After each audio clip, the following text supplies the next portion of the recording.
آپ اس درخت کی طرف دیکھیں جس درخت کو ہم اپنے زبان کے اندر توت یا شتوت کہتے ہیں۔ اس درخت کی طرف دیکھیں، اس درخت کے پتے ایک جیسے ہوتے ہیں اور اس کا پھل بھی ایک ہی درخت کے اوپر ایک جیسا ہوتا ہے۔ اس کو کھانے والے مختلف قسم کے جانور ہوتے ہیں۔ مثلا فرماتی ہیں کہ اس شتوت کو کھانے والا کیڑا بھی ہوتا ہے، اس شتوت کو کھانے والا ہرن بھی ہے، اس شتوت کو کھانے والا شہد کی مکھی بھی ہے، اور اس شتوت کو کھانے والے بکریاں بھی ہیں، گائے بھی ہیں، اونٹ بھی ہیں۔ مختلف جانور اس شتوت کے پتے کھاتے ہیں یا پھل کھاتے ہیں، اس کی رس کو چوس کے جاتے ہیں۔ چوسنے کے بعد، پتے کھانے کے بعد، پھل کھانے کے بعد، یہ سارے کے سارے جانور مختلف ہیں لیکن درخت ایک ہے، پتے ایک جیسے ہیں، پھل ایک جیسا ہے، ذائقہ ایک جیسا ہے۔ لیکن جب کیڑا کھاتا ہے تو وہ اپنی دم سے ریشم نکالتا ہے، اگر ہرن کھاتا ہے تو وہ ہرن مشک عنبر نکالتا ہے، اگر اسی ہی شتوت کو شہد کی مکھی کھاتی ہے تو وہ شہد نکالتی ہے جو کہ میٹھا ہوتا ہے۔ اسی ہی درخت کو اگر بکریاں کھاتی ہیں تو وہ مینگنیاں نکالتی ہے، اسی شتوت کو اگر گائے کھاتی ہے، اونٹ کھاتا ہے، گوبر نکالتے ہیں۔ درخت ایک ہے لیکن کھانے والے مختلف ہیں، ذائقہ ایک، پتے ایک، یہ سارے مختلف۔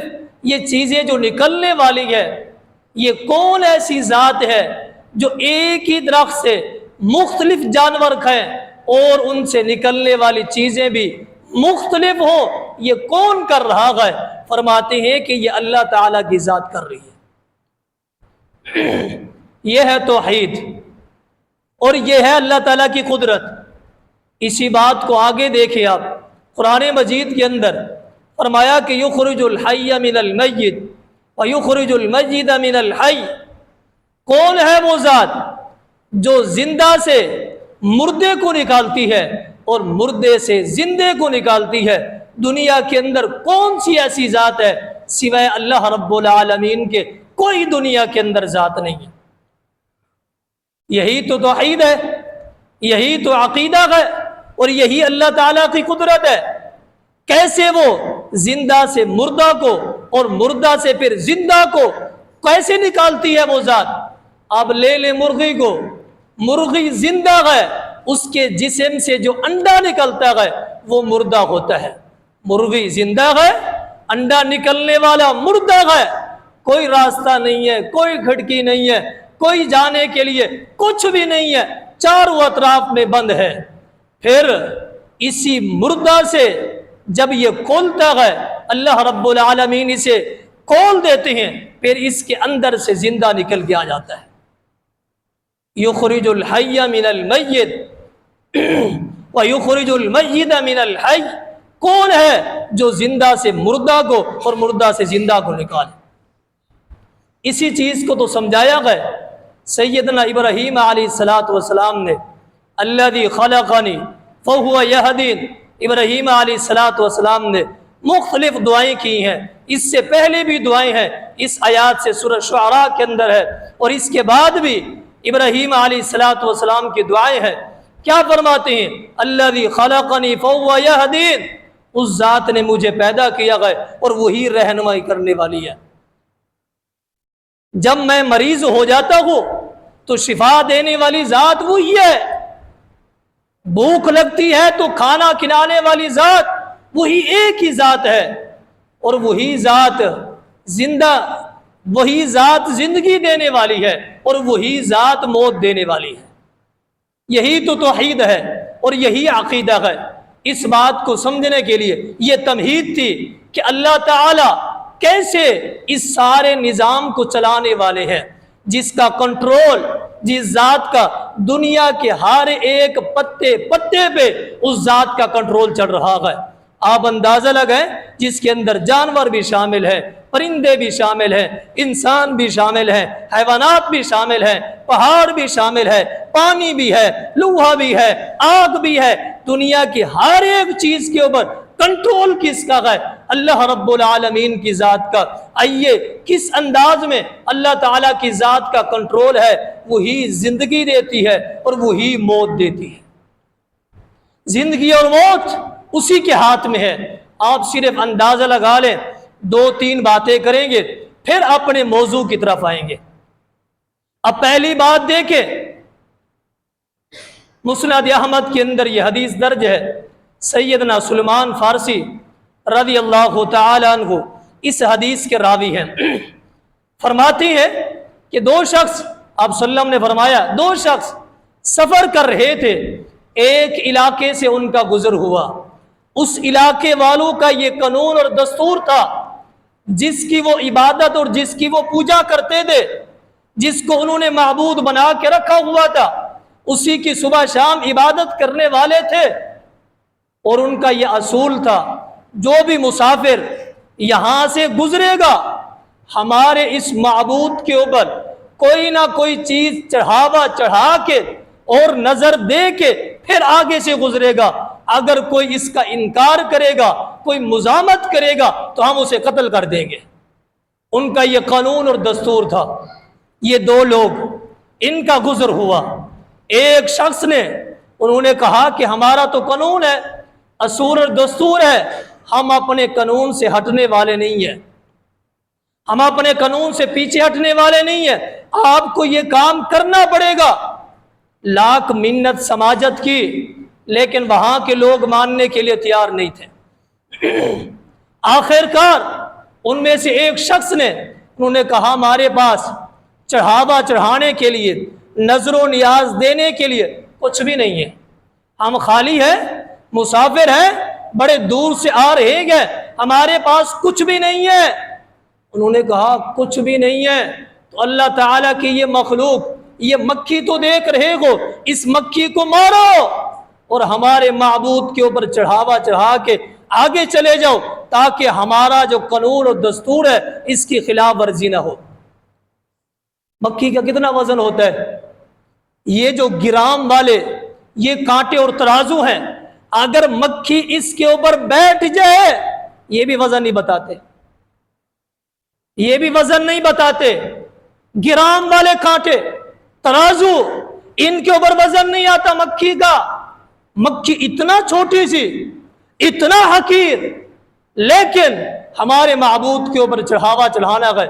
ان میں سے ایک نے مکھی کو مارا اور نظر کر دی اور چڑھاوا چڑھا دیا، انہوں نے جانے دیا، کہا گزر جائے۔ دوسرے نے کہا کہ نہیں، اللہ رب العالمین کی ذات کے خلاف میں ایک مکھی بھی چڑھاوا چڑھانے کے لیے تیار نہیں ہوں، جبکہ مکھی کی کوئی حیثیت نہیں ہے، اور مکھی وافر مقدار میں ہے، وزنی بھی نہیں ہے، اتنا زیادہ قیمتی بھی نہیں ہے، اس کو زیادہ ڈھونڈنا پڑتا ہے، کچھ بھی نہیں ہے۔ لیکن کہا نہیں، اللہ تعالیٰ کے سوا کسی کے اوپر ایک مکھی کا چڑھاوا بھی چڑھانا میری توحید کے خلاف ہے، میرے عقیدے کے خلاف ہے، میرے منہج کے خلاف ہے، اور میرے ایمان کے خلاف ہے، میرے کلمے کے خلاف ہے، میں نہیں کر سکتا۔ لوگوں نے پکڑا اور قتل کر دیا۔ نبی اکرم صلی اللہ علیہ وسلم فرماتی ہیں، جس شخص نے چڑھاوا چڑھایا مکھی کا، جہنم کا ایندھن بنا، جس نے چڑھاوا نہیں چڑھایا اللہ رب العالمین کی جنت کا مہمان بنا۔ آپ اندازہ لگا لیں، مکھی کی کوئی حیثیت ہے، مکھی کی کوئی ویلیو ہے، مکھی کا کوئی وقار ہے، لیکن اللہ تعالیٰ کی ہاں اتنا بھی اگر کوئی کرتا ہے، یہ بھی شرک ہے، یہ بھی شرک ہے۔ اگر بات سمجھ نہیں آئی تو دوسری بات دیکھیں آپ، صحیح بخاری کی حدیث ہے، نبی اکرم صلی اللہ علیہ وسلم کا